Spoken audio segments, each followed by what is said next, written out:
اعوذ باللہ من الشیطان الرجیم، بسم اللہ الرحمن الرحیم۔ السلام علیکم۔ اللہ رحمان کی توفیق سے میں نے ایک کتاب لکھی جس کا نام ہے رہنمائے انسان۔ آج ہم اس کے چیپٹر نمبر 4 جس کا نام ہے مادی وجود اور روحانی وجود، اس کے بارے میں بات کریں گے۔ انسانی وجود ایک مکمل وجود ہے، تاہم اس کے دو حصے ہیں، مادی وجود اور روحانی وجود۔ مادی وجود سے مراد انسان کا ظاہری جسم ہے اور روحانی وجود سے مراد اس کی داخلی شخصیت ہے۔ دونوں ہی حصے اپنی جگہ پر اہم ہیں، مگر دونوں کی حیثیت ایک دوسرے سے مختلف ہے۔ موجودہ دور میں جو تمدنی ترقی ہوئی ہے اس نے انسان کے مادی حصے کے لیے بہت زیادہ سامان فراہم کیا ہے۔ مادی حصے سے مراد جسم ہے، انسان کا جسم۔ انسان کے ظاہری جسم، اس کی صحت مندی اور اس کی راحتوں اور آسائشوں میں اتنی ترقی ہوئی ہے جو اس سے پہلے تاریخ کے کسی دور میں نہیں ہوئی تھی۔ مگر جہاں تک انسان کی روحانی شخصیت کی بات ہے، اس میں برعکس طور پر کوئی قابل لحاظ ترقی نہ ہو سکی۔ یہ کہنا صحیح ہوگا کہ انسان کی روحانی شخصیت ایک قسم کے فاقہ میں مبتلا ہے۔ ظاہری طور پر خوشنما جسموں کے اندر ایک غیر صحت مند روح چھپی ہوئی ہے۔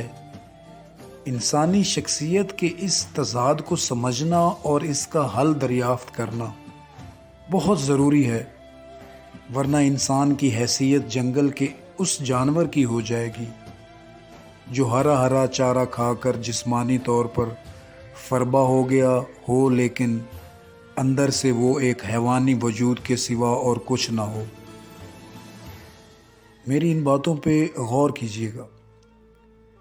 انسان کو اس بحران سے بچانا فوری طور پر ضروری ہے۔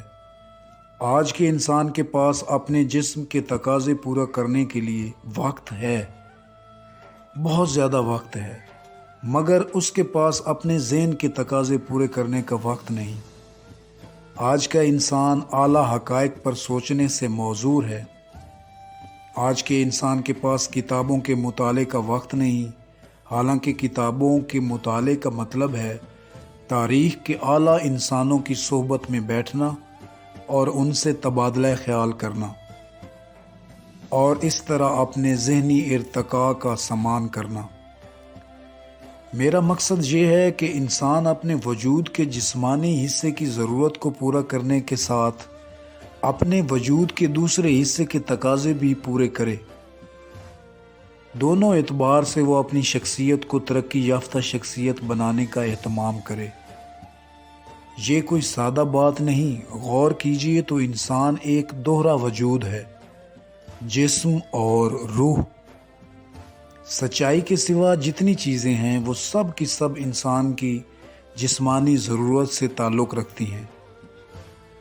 سچائی واحد چیز ہے جو انسان کو اپنی روحانی ضرورت کے طور پر مطلوب ہے۔ جسم اور روح دونوں ہی کی صحت اور ترقی کے لیے مسلسل غذا کی ضرورت ہے۔ جسم کی غذا مادی چیزیں ہیں جن کو کھانا اور پانی کہا جاتا ہے۔ کوئی انسان اگر اس طرح رہے کہ اس کو دیر تک کھانا اور پانی نہ ملے تو وہ جسمانی صحت کو کھو دے گا، یہاں تک کہ اگر زیادہ دیر تک اس کو مادی فاقہ پیش آئے تو وہ مر کر ختم ہو جائے گا۔ یہی معاملہ انسان کی روح کی غذا کا بھی ہے۔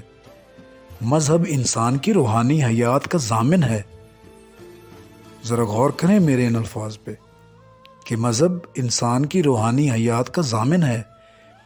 مذہب دراصل سچائی کا نمائندہ ہے۔ سچائی مذہب ہے۔ مذہب کی ضرورت ہر انسان کو ہے، خواہ وہ امیر ہو یا غریب، طاقتور ہو یا بے طاقت۔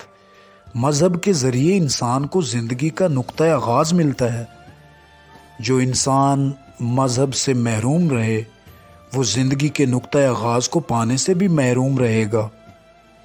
مذہب انسان کو وہ چھپی ہوئی چیزیں دکھا دیتا ہے جس کو عام انسانی آنکھ نہیں دیکھتی۔